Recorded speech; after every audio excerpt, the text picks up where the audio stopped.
Mūsų įmonės pagrindinė veikla – naudotų automobilių detalių gamyba ir prekyba. Mūsų gamybinis procesas prasideda nuo naudotų automobilių demontavimo, kokybiškų prekių atrinkimo ir suvedimo į sandėlio valdymo sistemą, jų sandėliavimo ir pakavimo.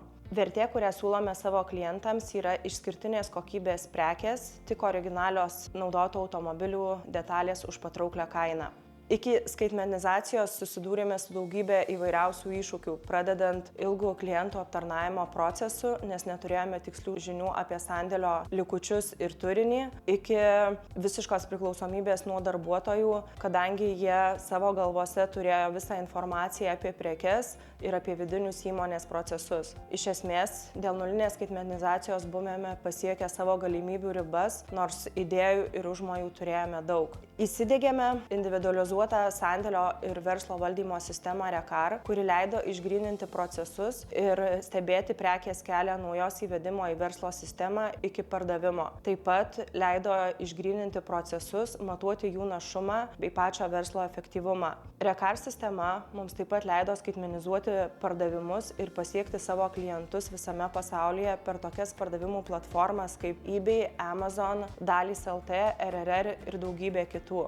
Šiais metais taip pat įsidiegėme Microsoft 365 sistemą, kuri leidžia lengviau inicijuoti, valdyti ir kontroliuoti vidinius organizacinius procesus, deleguoti užduotis darbuotojams ir gauti atliktų užduočių rezultatus. Įmonei sparčiai augant, ne visada spėjame laiku ir tinkamai įvertinti situacijos. Su IDIC pagalba išgrynome procesus ir juos standartizavome, atsisukome į robotiką ir jos galimybės. Bendradarbiaudami su IDIC pažvelgėme į save iš šalies ir įsivertinome save iš visos automobilių industrijos perspektyvos.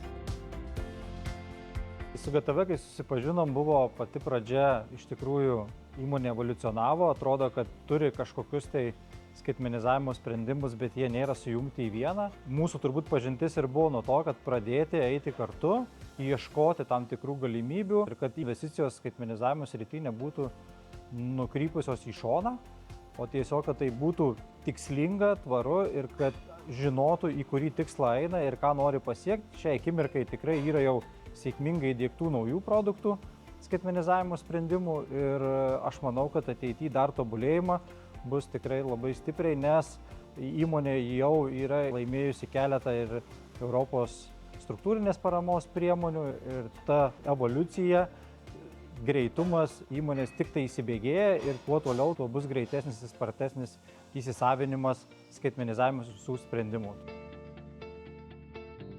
Iš savo patirties galėčiau patarti, kad sprendimai priimami tik iš intuicijos ir patirties ne visada būna teisingi ir suteikia tik ribotas augimo galimybės. Verslas gali augti tvariai tik tada, kai priimami sprendimai yra pagrįsti pamatuotais duomenimis. Ir toliau planuojame ieškoti skaitmeninių ir ERP sprendimų. Šiais metais jau pradėsime robotizuoti dalį savo procesų, kurie leistų dar labiau pakelti prekių kokybę. Netolimoje ateityje planuojame diegti dirbtinį intelektą, kas leistų dar efektyviau analizuoti didžiuosius duomenis. Mūsų tikslas yra pasiekti sinergiją tarp žmonių ir skaitmenos ir tapti įmonę, kurioje darbuotojai dirbtų su pasididžiavimu.